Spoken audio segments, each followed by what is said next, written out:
Mayong hapon, gikan sa Solar News Channel Manila. Ako si Menchu Antigua Macapagal.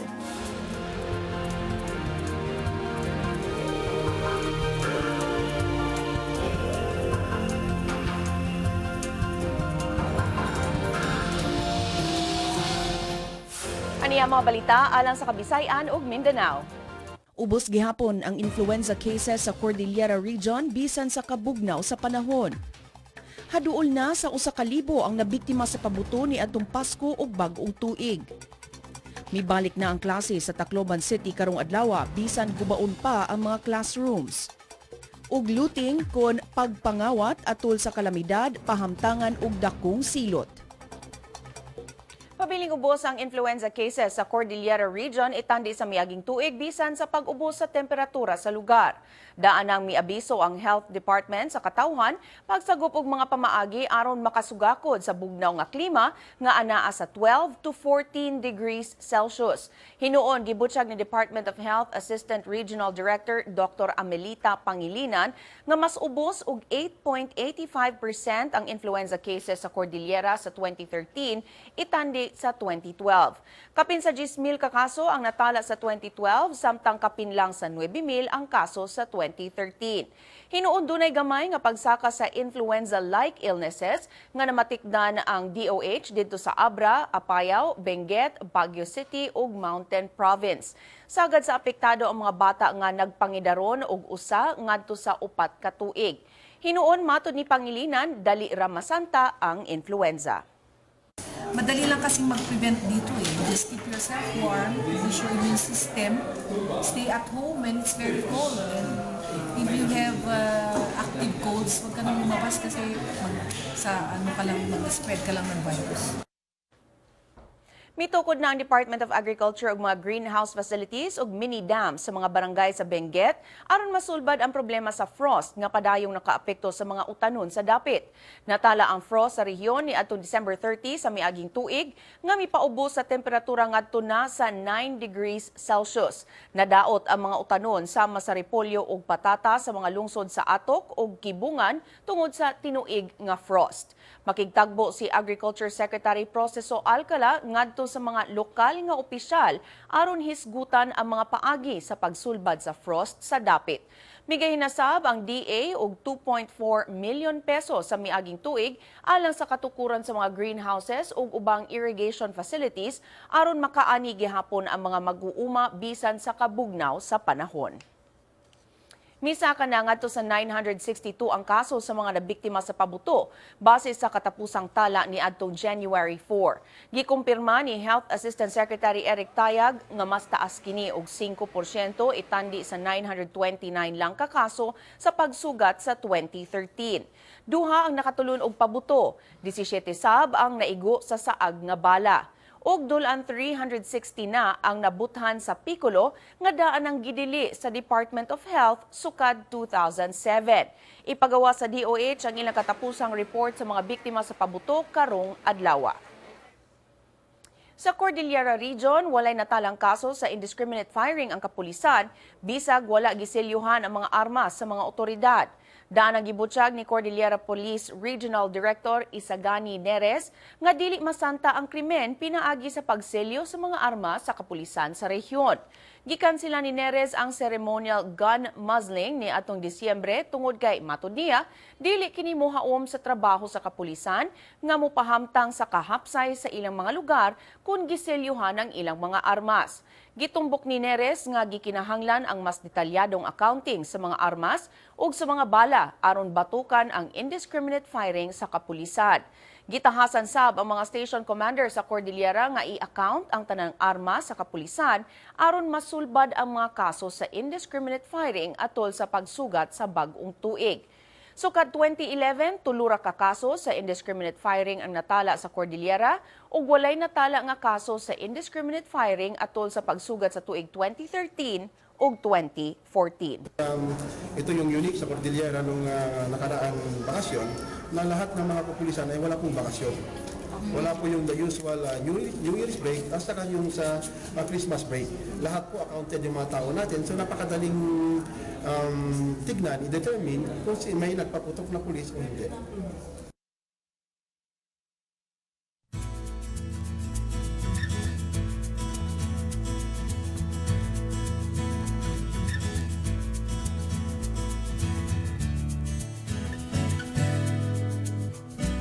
Mibalik na ang klase sa elementarya ug high school dito sa Tacloban City karong adlaw, samtang gipuy-an pa sa mga evacuees ang ubang eskwelahan o gubaon ang atop sa mga eskwelahan. Si Wilmark Amazona sa detalye. Wilmark?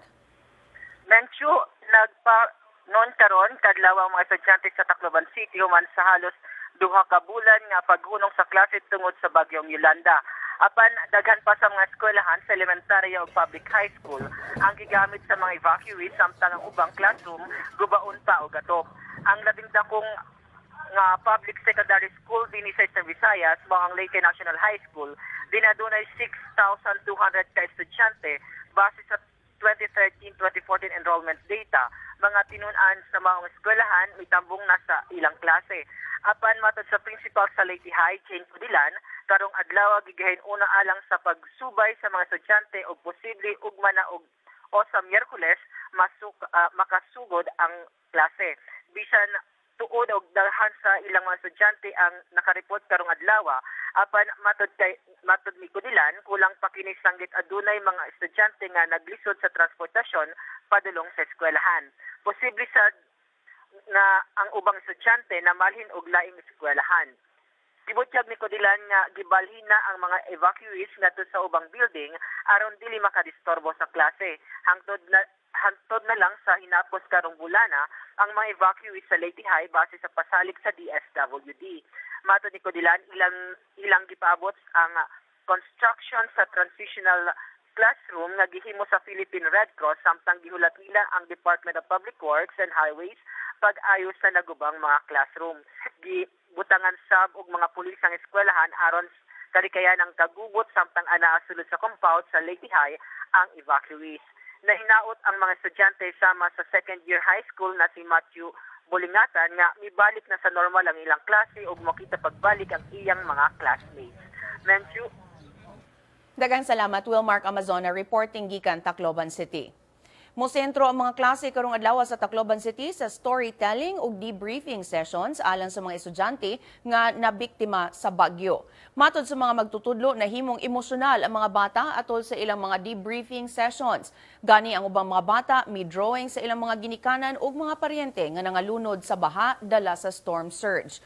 Gibutyag ni City Administrator Texon Lim nga dili kaabot og 50% ang mga mosulod sa klase karong adlaw tungod kay wala kaabot og 10% ang mitambong sa headcount ni adtong Disyembre 2. Gisusi na karon sa Department of Education sa Tacloban City unsaon pagdala sa mga estudyante nga dili nabuot mamalik sa ilang mga klase human sa bagyo. Giduso na ni Muntinlupa Representative Rodolfo Biazon ngadto sa Kongreso ang mas dakong silot alang sa looting kung pagpangawat atol sa mga kalamidad. Matod ni Biazon, dili paigo ang kasamtangang mga balaod aron silutan ang mga masakpan mangawat atol sa panahon sa krisis. Gitumbok ni Biazon ang dakong kawat human sa linog ni atong Oktubre ug sa bagyo ni adtong Nobyembre. Ubos sa gidusong Anti-Looting Act of 2013, ang masakpang mangawat atol sa kalamidad silutan og 20 ka tuig nga pagkabilanggo, samtang silutan og 30 ka tuig nga pagkabilanggo ang mga organized criminal groups nga mohimong pagpangawat gamit ang armas. Mipadala og mga panday ang Interfaith Forum sa Zamboanga del Sur ngadto sa Palo Leyte aron pagtabang pagtukod og balik sa simbahan, kapilya ug kabalayan nga naguba sa bagyong Yolanda. Atong sayro ng detalye pinaagi ni Jong Cajon. Jong?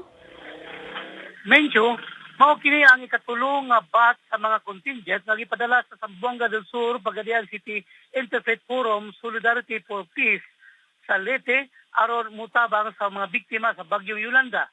Migikan alas 9 kagabi ang contingent nga gilangkuban sa 60 ka tawo lakip na ang mga hanas sa konstruksyon kinsa mao'y mutukod ug balik sa mga nagubang kapilya, simbahan ug kabalayan.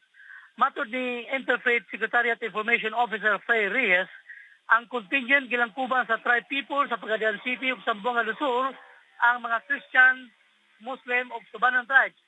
Gilangkuban ang contingent nila ni o gipunguluhan ang contingent nila ni Interfaith Convenor Bishop Emmanuel Cabahar o Sultan Magid Maruhom.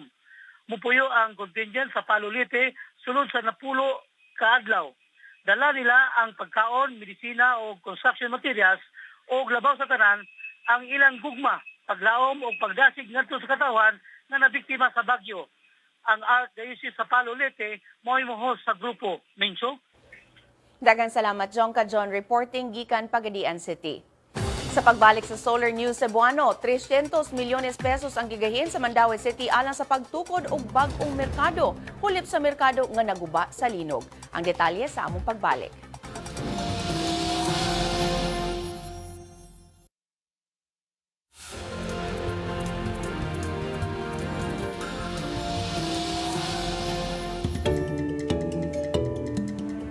Mga balita gawa sa nasod sa report ni Luigi Flores.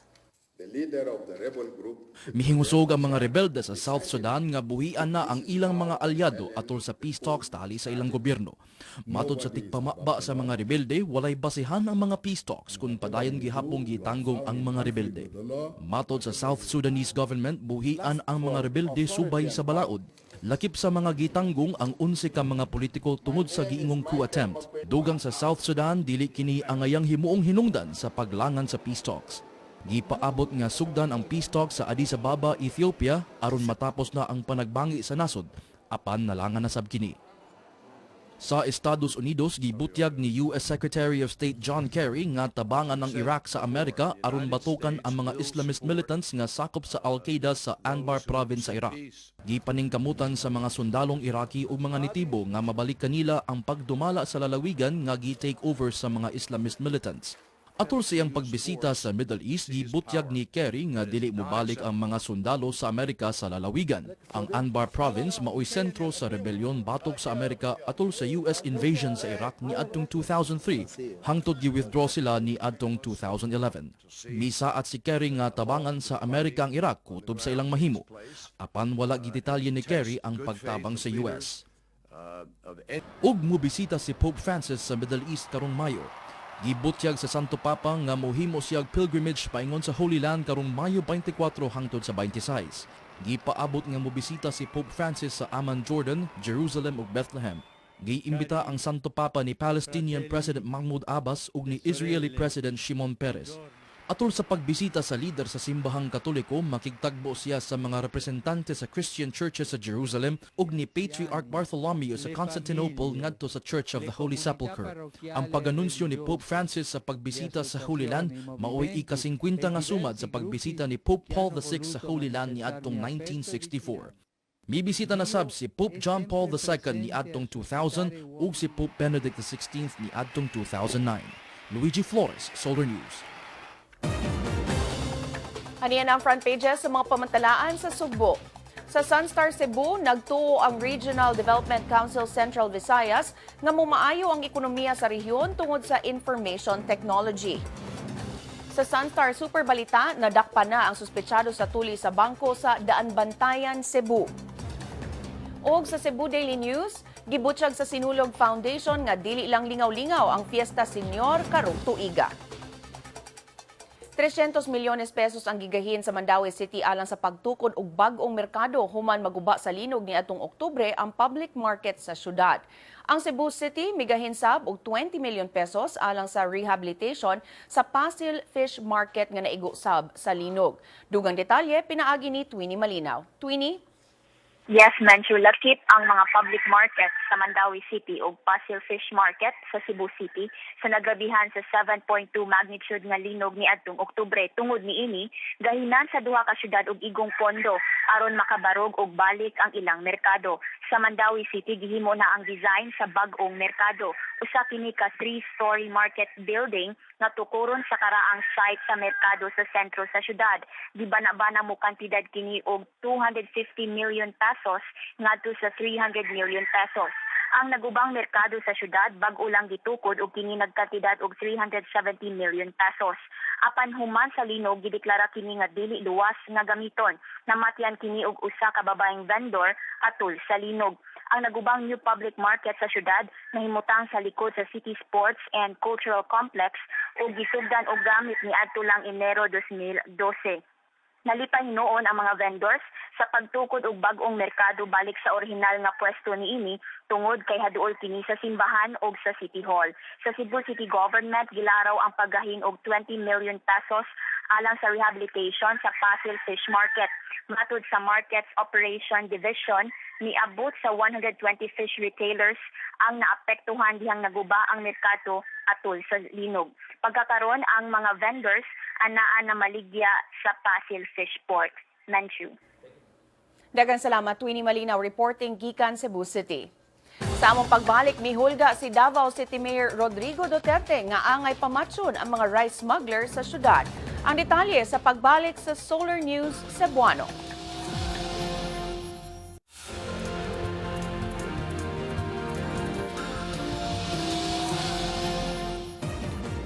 Atong sayro ng front pages sa mga pamantalaan sa Mindanao. Sa Sansar Davao, gibutyag ni Davao City Mayor Rodrigo Duterte nga angay pamatsyon ang mga rice smugglers. Sa Bandera Mindanao, giingong nangilkil ang mga sakop sa Bangsamoro Islamic Freedom Fighters ngadto sa mga opisyal sa National Irrigation Administration sa North Cotabato. Sa Mindanao Daily, Northern Mindanao, nailhan na sa kapulisan ang mga sospek sa pagpanglungkab sa pawn shop sa Cagayan de Oro City. Sa Mindanao Daily, Western Mindanao, duha ang patay sa managlahing insidente sa pagpamusil sa Zamboanga, Sibugay. Sa Mindanao Daily, Caraga, milangoy ang usa ka environmentalist palabang sa Surigao Channel. Og sa Mindanao Daily Davao, nakumpleto sa Department of Public Works and Highways Davao Region ang 86% sa ilang mga proyekto sa 2013. Mideklara na og all-out war si Davao City Mayor Rodrigo Duterte batok sa mga rice smugglers nga nag-operate sa Dakbayan. Si Ben Teshorna sa detalye. Ben?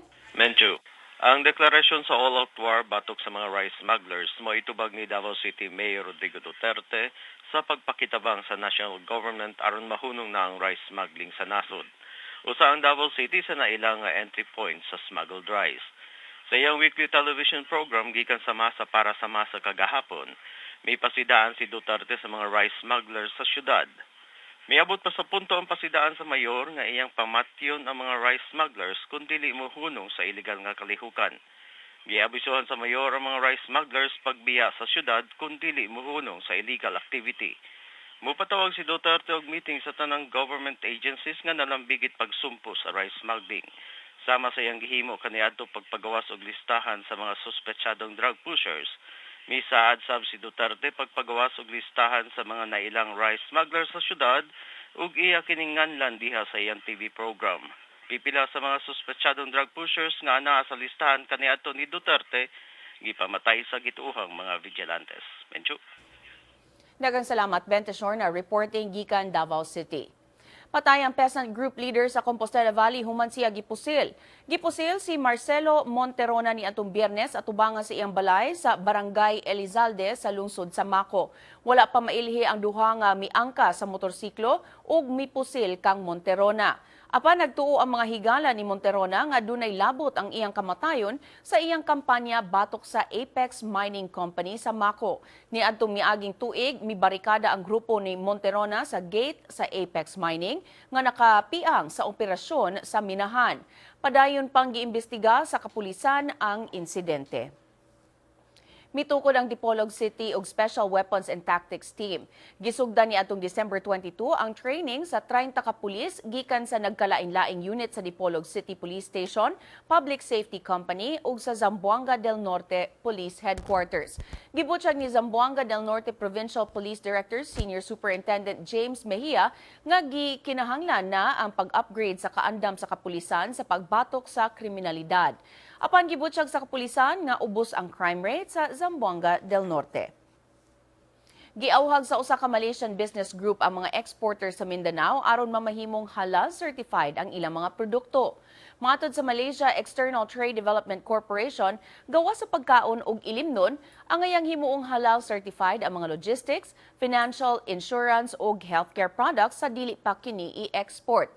Gawa sa Malaysia, makabenepisyo sab ang halal certification ngadto sa mga Filipino exporters nga buot mamaligya ngadto sa Middle East diin giingong dunay dakong market potential. compulsory ang halal certification alang sa mga Islamic countries o gibutyag sa matrade nga gikinahanglan nga magpa-certify nga halal ang mga produkto sa Pilipinas bisag dako kini og potential. Gipirmahan na ang kasabutan alang sa modernization project sa Ozamis City Airport tali sa local government sa Ozamis City ug sa Department of Transportation and Communication. Si Cheng Ordonez adunay detalye. Cheng? Menchu, mukabat sa 125 million pesos ang kantidad sa modernization ug improvement project alang sa Ozamis City Airport sa lalawigan sa Misamis Occidental. Gitugutan na sa Ozamis City Sangguniang Panglungsod, pinaagi sa usa ka resolution si Mayor Reynaldo Parohinog Sr. alang sa pagpirma sa Memorandum of Agreement tali sa DOTC. Usa ang modernization and improvement sa Ozamis City Airport sa mga priority projects sa national government nga gigahinan sa DOTC. Ubos sa MOA, ang city government sa Ozamis mo'y mangita og luna alang sa pagpalambo sa airport. Ang syudad mausab ang gitahasan sa pag-clear sa airport site gikan sa mga namuyo sa luna ug makikoordinate sa National Housing Authority. Ang punto ang pundo gikan sa DOTC gamiton alang sa clearing ug pagpalit og luna sa airport project site, conversion sa luna gikan sa agricultural ngadto sa commercial, pagkuha og environmental clearance ug relocation ug resettlement sa apektadong mulupyo. Menchu. Daghang salamat, Cheng Ordonez, reporting gikan Cagayan de Oro City. Sports News, uban ni June Tariman. Una sa tanan sa PBA, giputol sa San Mig Coffee ang 6-game winning streak sa Ginebra San Miguel sa second round kagabi, 83-79. Sa first game kagabi na siguro na sa Rain or Shine Elasto Painters ang ikatulong pwesto sa kasamtangang standing, human nila pildiha ang Global Port Batang Pier 98-87. Ang rookie nga si Alex Noiles nakahimo og career high 16 points aron mangulo sa Painters. Sa NBA, posible mahingpit karong adlaw ang pag-trade sa Cleveland Cavaliers kang Andrew Bynum sa di pa ang Enero 7 kanus-a ang kontrata niini dili na kahilabtan pa. Mga reports nagkanayon nga padayon ang Cleveland ug Los Angeles Lakers sa ilang sabot-sabot alang sa pag-trade kang Bynum ug Pau Gasol. Ang trade mo kantidad og $12.3 million. Dili lang ang Lakers ang interesado sa kontrata ni Bynum, lakip na usab ang ubang teams sama sa Utah Jazz. Gitimbang-timbang pagay sa Lakers ang deal sanglit kun madayon sab kini ang Lakers makalingkawas gikan sa luxury tax sa unang higayon sulod sa 7 ka tuig. Buot sab sa Lakers na makuha ang first round draft pick gikan sa Cavs aron makaangkon og mas batang lineup. Og sa katapusan, nagbangutan ang mga sports fans sa kamatayon sa usa sa labing maayong football player nga si Eusebio da Silva Ferreira sa pagidaron nga 71 anyos tungod sa heart attack. Gideklara sa Portuguese government ang tulo ka adlaw nga pagbangutan samtang ang mga fans ni Eusebio nagtapok sa Luz Stadium sa Lisbon aron paghandom sa inilang player. Si Eusebio mo'y top goal scorer sa Portugal team sa 1966 World Cup diin mipuntos kini og 9 goals aron pagsakmit sa third place. Nahimong European Player of the Year si Eusebio netong 1965 og nahimo ng simbolo sa Portugal. June Tariman, Solar News. Manabanat sa dagan sa panahon, uban ni Pat Fernandez. Pat? Hi Menchu, matud sa pag-asa mapanganuron og dunay pagulan sa tibuok Luzon tungod sa northeast monsoon kun amihan.